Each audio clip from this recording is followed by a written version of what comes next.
Oggi è stato votato il provvedimento per quanto riguarda il piano triennale delle opere pubbliche in Regione Veneto, in Consiglio regionale, un provvedimento importante che vede anche, tra l'altro, oltre alle tante risorse messe a disposizione per la difesa del suolo, faccio presente che nell'arco di 10 anni sono stati messi a terra diversi miliardi, e ancora devono essere completate tutte quelle opere. Si parla di circa 2 milioni e 2 messi a terra e altri 1,8 ancora da definire, con tutta una serie di progetti e di opere da mettere a terra. Una complessità ovviamente di operatività, perché dopo si fanno parte sia nell'ambito territoriale, ma ovviamente si ha a che fare con vari enti sovraregionali, sovraprovinciali, comunali, dunque autorità di bacino, piuttosto che demani, piuttosto che realtà paesaggistiche, chi ne ha più ne metta. Dunque si capisce la complessità e l'operatività che bisogna mettere a terra, appunto, per sviluppare determinati progetti e poi svilupparli nel vero senso della parola, cantierabili. Interventi importanti, come ho detto, e dunque voglio rigettare al mittente le solite diciamo così sfuriate dell'opposizione, che oggi vogliono ancora una volta stravolgere la realtà, e mi riferisco a un provvedimento legato che in questo piano triennale vede anche l'attenzione nel nostro territorio di Chioggia, in particolar modo di Punta Gorzone, dove vengono messi a disposizione 350 mila euro che serviranno per finanziare, diciamo così, un consolidamento dell'area di Punta Gorzone. Ovviamente le solite opposizioni che gridano allo smacco e alla poca attenzione del territorio, e in particolar modo a quella parte di territorio.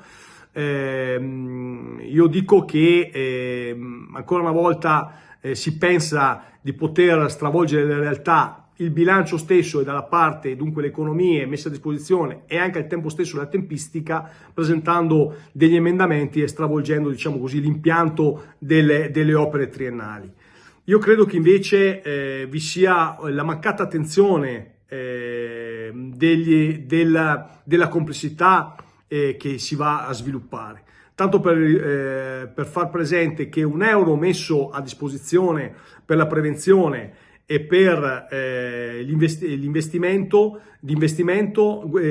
genera 7 euro di guadagno, diciamo così, dei mancati interventi, diciamo così, nel caso si dovesse intervenire in casi di emergenza. Dunque, come ho detto, vi è una complessità di operatività, ed è per questo che su quell'area che ho solo interesse che possa essere messa a maggior ragione in sicurezza, a oggi, ahimè, detta anche dall'assessore competente, necessita ancora di approfondimenti, perché a oggi non si è ancora certi che l'area sia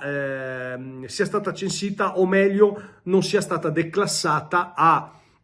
area non golena piuttosto che area golenare, e da qui poi tutti gli interventi che necessitano di più, perché ovviamente cambiano gli interventi a seconda dell'area che è interessata, perché se è un'area golenare cambia tutto rispetto a un'area che invece è più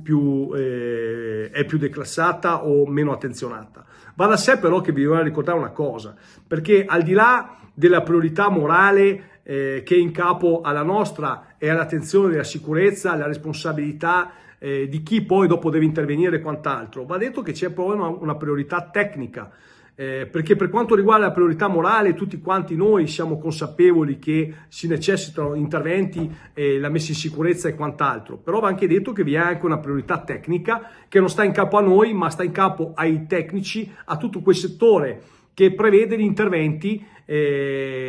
svolti proprio per evitare possibili sprechi di economia piuttosto che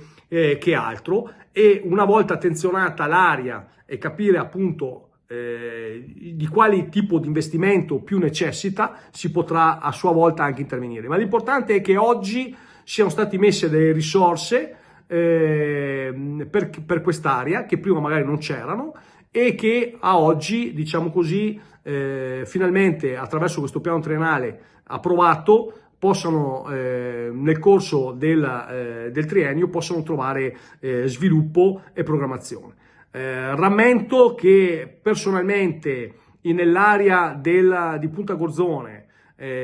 ancora nel lontano 2023, avevamo istituito anche un momento di incontro con autorità di bacino, con i geni civili, piuttosto che l'amministrazione comunale e altri enti del demanio e quant'altro, proprio per definire e per capire la complessità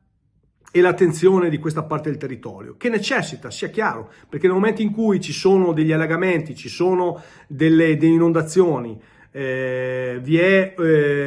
appunto una situazione di aumento del flusso del fiume Gorzone piuttosto che e delle mareggiate derivanti appunto dal fiume Gorzone piuttosto che del Brenta, quell'area è soggetta appunto a inondazioni e allagamenti importanti, ed è per questo che a maggior ragione ci necessita un intervento importante di difesa della parte del suolo. Però certamente non è con un emendamento presentato si possa risolvere il tema, perché sono emendamenti più pretestuosi, più aspetti più politici che altro. Noi non li rigettiamo, ma siamo consapevoli che si necessitano di interventi, e questi interventi oggi, che ben se ne dica, sono stati evidenziati e sono stati appunto appurati con delle risorse che vedranno poi un'operatività in maniera successiva. AF Energia ci trovate in Viale Mediterraneo 135 a Sottomarina, dal lunedì al venerdì 8:30, 12:30, 14:30, 18:30. Offriamo il servizio luce, gas, prezzo fisso, prezzo variabile, telefonia, fibra o ADSL per famiglie, imprese e condomini. Qui da noi potete effettuare anche il pagamento delle vostre bollette a una commissione ridotta di 1,30 €.